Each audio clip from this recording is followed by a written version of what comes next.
Pour ne rien manquer, abonnez-vous maintenant.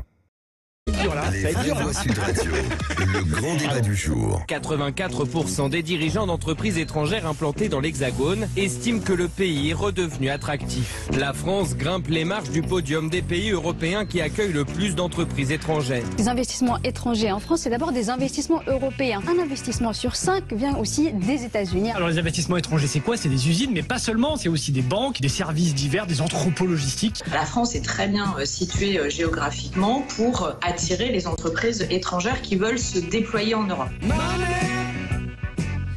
Et Emmanuel Macron est à Dunkerque aujourd'hui pour visiter une usine de batteries électriques créatrice d'au moins 3000 emplois. Le président de la République a une nouvelle fois affirmé l'urgence de réindustrialiser le pays. Le chef de l'État a promis de simplifier et d'accélérer les procédures d'implantation industrielle en France afin de faire face à la concurrence des États-Unis et de la Chine. Frédéric.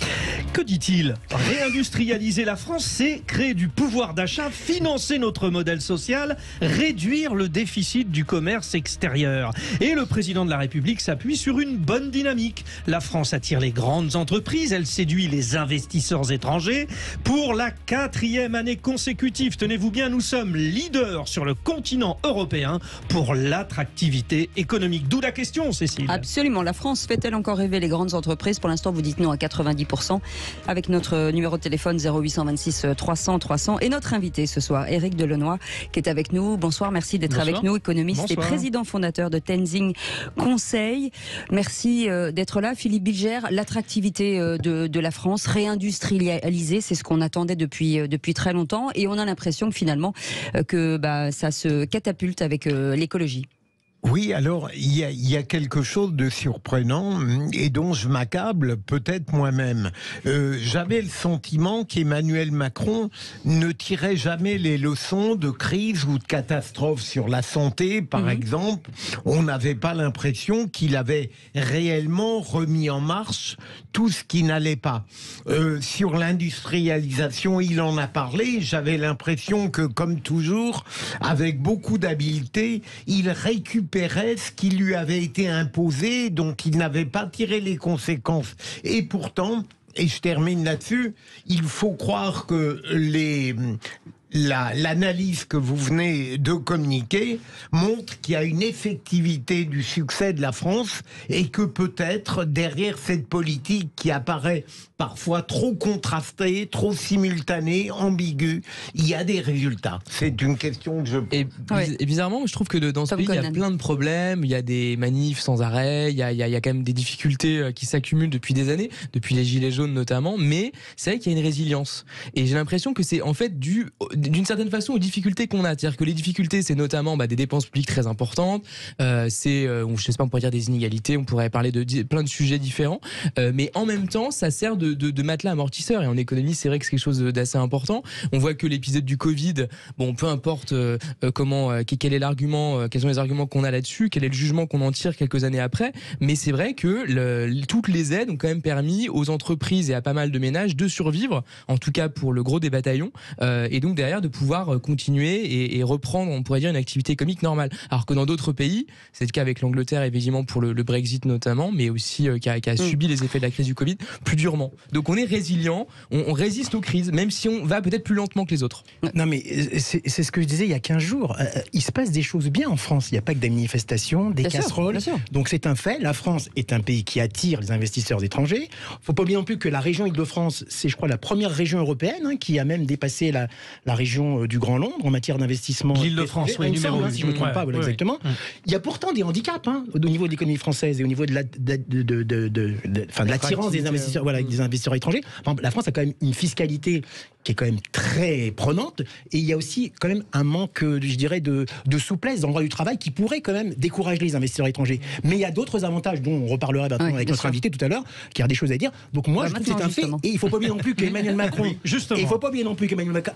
Macron, c'est un président, faut pas l'oublier, pro-business. Éric Delannoy, économiste et président fondateur de Tenzing Conseil, est donc avec nous. Alors Éric Delannoy, il y a une question qu'on voudrait vous poser parce que ces bons résultats sont souvent mis en avant sur déjà le travail anticipé de François Hollande. Alors, à qui finalement les lauriers? Plus à François Hollande ou plus à Emmanuel Macron? Vous savez qu'il y a quand même une tradition depuis quelques années, c'est que Macron n'a fait que des choses mauvaises pour beaucoup de médias. Donc c'est forcément soit c'est pas arrivé, les médias se font l'écho. Oui, ils se font l'écho. Enfin, en tout cas, ils cristallisent beaucoup de choses qui sont complètement fausses. Et évidemment, il y a eu François Hollande qui avait démarré, notamment sur la réindustrialisation de la France, beaucoup de choses, qui avait mis en place les lois El Khomri, qui était déjà une réforme du travail, mais qui sont des, j'ai envie de dire, des bombes à mèche lente, en fait. Et il n'a pas, personne ne se rappelle qu'il n'a pas été, il ne s'est pas représenté uniquement parce qu'il n'avait pas réussi à inverser la courbe du chômage. Alors qu'aujourd'hui, le chômage n'a fait que baisser, depuis maintenant quasiment 7 ans. D'accord. Et que plus personne n'en parle. Enfin, je veux dire, on parle de plein emploi, ça ne choque personne. Dont acte pour François Hollande. Mais donc oui, il y a eu des choses maintenant, ça fait 7 ans. Après, il y a plein de gens qui ont une lecture de la courbe du chômage un peu différente. Hein. Mais on peut toujours avoir des lectures de tous les chiffres, mais le problème, c'est qu'effectivement, on en fait ce qu'on veut. Maintenant, il y a une chose qui est évidente, c'est qu'après 6 ans de pouvoir, on ne peut pas dire qu'on est encore dans l'héritage de François Hollande. Donc à ce titre-là, il y a quand même eu des lois de travail qui ont été faites quand il est arrivé. Il y a eu cette fameuse loi Pacte qui a simplifié considérablement la vie des PME. Et puis, effectivement, il y a une logique pro-business depuis le début, qu'on lui a reproché d'ailleurs, cette politique de l'offre, le sentiment d'avoir une politique ultra-libérale. Moi, j'ai entendu ça. La France est un pays ultra-libéral. Mais qu'est-ce que ça veut dire, une France ultra-libérale, quand on a 56% de prélèvements obligatoires, pas de prélèvements, de dépenses publiques. Enfin, c'est absurde. Philippe Bilger qui voulait vous poser une question. D'abord, je ne crois pas, mais ça n'est pas central, que François Hollande ait été obligé de ne pas se représenter uniquement à cause du chômage. Il y a eu d'autres problèmes politiques beaucoup plus sérieux. Mais surtout, il n'a pas assumé sa ligne politique, François Hollande. Absolument. Si vous le voulez bien, c'est autre chose qui m'intéresse. Comment alors, à partir de votre analyse, en disant que ça a commencé à s'améliorer avec François Hollande et qu'Emmanuel Macron aurait poursuivi un processus, comment se fait-il que beaucoup de Français, notamment avec la pandémie, aient eu le sentiment, et le pouvoir lui-même le disait, que l'industrialisation était en panne sèche chez nous? Parce que les problématiques d'industrialisation sont des problématiques qui se voient sur 10 ans. Enfin, on le voit, l'implantation d'un site industriel, c'est 18 mois aujourd'hui, c'était plus que ça. Souvenez-vous, quand il y a eu la crise du Covid, on s'est dit ça manque de paracétamol en France. On ne produit plus de paracétamol en France. Donc on s'est dit on va produire les paracétamol en France. C'était en 2020. Oui, les sujets de la souveraineté nationale. Souveraineté nationale. En 2022, les sites qui devaient produire ne sont toujours pas opérationnels. Parce qu'on n'arrive pas à débloquer un certain nombre de processus administratifs qui sont extrêmement longs. Et on n'arrive pas à embaucher non plus. Et on n'arrive pas à embaucher. Alors ça, c'est un deuxième sujet qui n'est pas vrai dans toutes les régions. En fait, faut savoir bizarrement et paradoxalement, un des aspects de l'attractivité de la France, c'est son chômage qui reste élevé. Parce qu'un chômage élevé fait qu'on a moins besoin de trouver de personnes qualifiées, surtout dans le cadre d'usines. On a un problème de manque de personnes sur les personnes très qualifiées. Ce qui est le contraire de l'Allemagne, en fait, en l'occurrence. Voilà. Est-ce que vous ne pensez pas quand même que, d'une certaine façon, c'est le malheur des uns qui fait le bonheur des autres? Parce qu'on a l'impression que, finalement, d'un côté, il y a eu la loi El Khomri, effectivement, il y a quelques années, et qui avait justement suscité beaucoup de contestations. Récemment, la réforme des retraites également, les gilets jaunes, tout ça, en tout cas pour les 2 derniers exemples, se sont quand même déroulés sous le mandat de Macron, le premier puis après le deuxième. Et donc, est-ce que justement le contentement des investisseurs, c'est pas justement le malheur ou la tristesse ou le regret, la contestation d'autres personnes dans la société? Et donc, l'idée de président des riches serait donc confortée d'une certaine façon par l'analyse. Je ne souscris pas du tout à cette analyse, parce que d'abord, le président des riches, ça a été une fabrication de gens qui n'ont pas supporté qu'il se fasse évincer par quelqu'un qui n'est nulle part. Il y a quand même eu ça pendant quelques années. Et que, rappelons quand même que le président des riches, c'est celui qui a fait le plus pour les classes populaires et pour la diminution de la pauvreté depuis 30 ans. Hein, donc il faut quand même s'en souvenir, ça. On a dit que c'était le président des riches parce que la première mesure qu'il a fait, effectivement, c'était peut-être pas très habile politiquement, mais c'était très utile économiquement, c'est qu'il a supprimé l'ISF. C'est venu que de là. En fait, vous nous expliquez le mécanisme, c'est-à-dire je renforce les riches pour mettre un dynamisme au service des pauvres. C'est ça. Je renforce les riches. Schématiquement. J'enlève un ISF qui n'a jamais fait la démonstration que c'était économiquement viable. Pour ça, on a eu un reflux de personnes qui étaient capables de pouvoir mettre en place une dynamique d'entreprise. Il a soutenu l'entreprise. Rappelons quand même que le taux de l'impôt sur les sociétés, il a baissé de 33 à 25%, ce qui est une baisse considérable. Il a permis de reconstituer les marges des entreprises, ce qui a permis de relancer l'investissement. Et sachez bien aujourd'hui que une des critiques que l'on fait sur la réindustrialisation qui est en train de se faire, c'est qu'elle n'est pas pourvoyeuse de très forts emplois. Pourquoi ? Parce que la France est un paradis fiscal pour la recherche et développement. Et donc nous avons en France beaucoup de sièges de recherche et développement qui s'installent, mais qui sont plus technologiquement fournis qu'en main-d'œuvre. Et ça, c'est un vrai sujet. Oui, mais ce qui pose une question sur les filières, sur les formations, voilà, parce que c'est très bien de réindustrialiser, mais derrière, il va falloir du personnel. C'est pour ça que moi, ce qui me plaît, dans la séquence d'aujourd'hui, puisqu'on parle de séquence politique, c'est quand même une forme de cohérence qui avait longtemps qu'on n'avait pas vu dans l'annonce des gouvernements. La cohérence, c'est quoi ? C'est qu'on parle de réindustrialisation, mais en même temps, on sort d'une séquence sur le lycée professionnel. Et on est bientôt sur une séquence sur France Travail. Et donc, associer la formation à la reconstitution de filières, avec en plus l'énergie décarbonée, où on remet au goût du jour le nucléaire, après une longue tergiversation qu'on lui a reprochée à juste titre.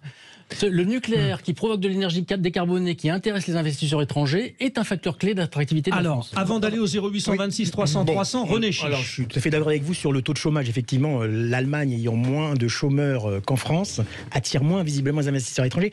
Et d'ailleurs, c'est pour ça aussi qu'il y a certaines régions comme les Hauts-de-France qui attirent beaucoup d'investisseurs. Tout à fait. Il y a beaucoup de chômage là-bas, il me semble. Voilà. Alors par contre, j'aurais une question à vous poser. Est-ce que vous pensez quand même que les investisseurs étrangers peuvent être sensibles aux tensions politiques et sociales qui existent actuellement en France ? Et imaginons qu'un pouvoir qui ne serait pas du tout un pouvoir un petit peu pragmatique et pro-business comme Macron, et qui a quand même, quoi qu'on l'aime ou qu'on l'aime pas, une certaine crédibilité dans ce domaine, est-ce que vous pensez par exemple que s'il y avait quelqu'un comme Marine Le Pen au pouvoir dans 4 ans maintenant, est-ce que vous pensez que les investisseurs étrangers seraient moins tentés d'investir en France parce que ça serait Marine Le Pen au pouvoir ? Ah mais moi j'en suis absolument convaincu. Enfin, pour le coup, c'est pour ça qu'on ne peut pas parler que de l'héritage de François Hollande.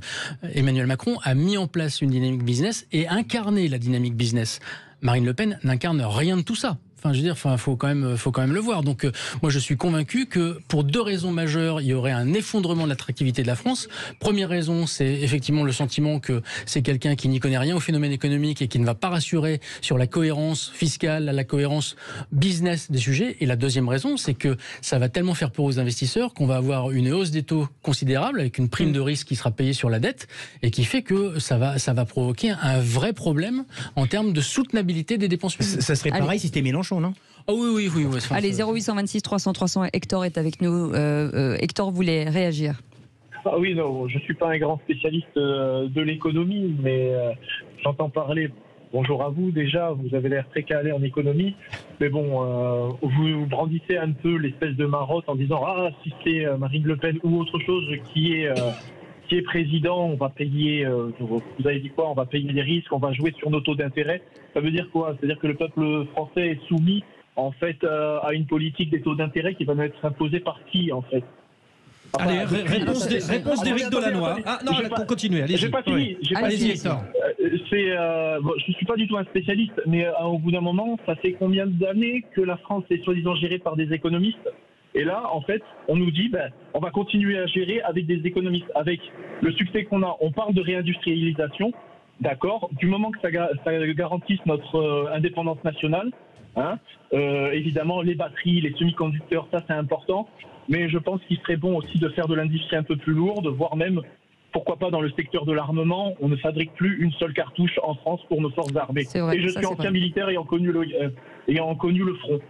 Donc je me pose des questions. Donc continuez, messieurs les économistes, c'est très efficace jusqu'à présent. Bon, alors Éric Delannoy vous répond, sachant qu'il y a plusieurs écoles d'économistes, hein, donc ils ne pensent pas tous la même chose non plus. Et puis c'est effectivement pas les économistes, je vous rejoins sur le fait que ce ne sont pas les économistes qui créent la réindustrialisation. Les économistes peuvent éventuellement donner quelques principes intéressants pour savoir où il faut investir. Donc c'est vraiment pas le sujet.